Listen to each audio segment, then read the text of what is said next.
Here's something I notice that I do a lot, and I'm curious if you're also struggling with the same problem. Basically, it's our brains getting so good at doing mental gymnastics to help us live the life that we don't want but feel comfortable with.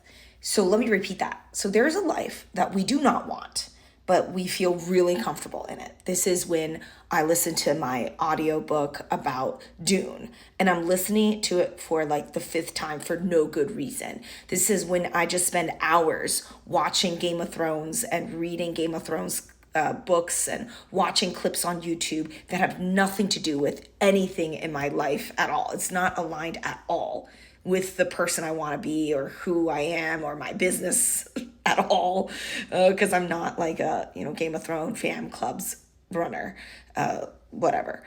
But my brain is so good at picking out something that I should not be doing. So this could also be like going to the grocery store for hours on end to look for this specific thing so that I can make lobster bisque, and spending like 6 hours making lobster bisque in a day. I'm self-employed, so I can do all this stuff.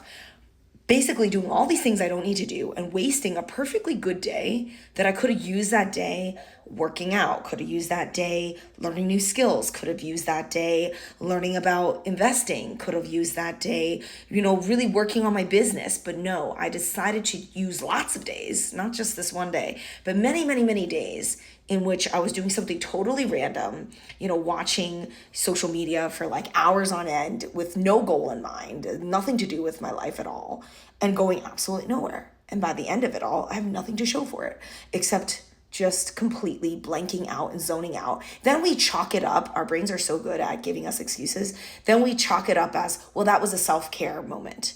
Okay, it's no longer self-care when you are completely slacking off. There's a fine line between caring for your mental health and never ever taking action towards the version of yourself of who you want to be, because likely you're just scared of that new person you'll have to be when the new you arrives. So we're so comfortable in the old you. I'm so comfortable doing all these things because this is the stuff I used to do as a teenager.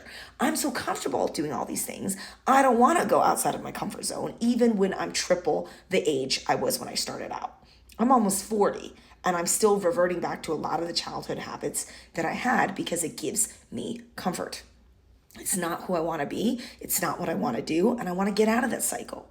So what is the solution? What have you found that helps you break the cycle of essentially wasting time doing absolutely nothing to become the person you want to become? What do you do that helps you get there?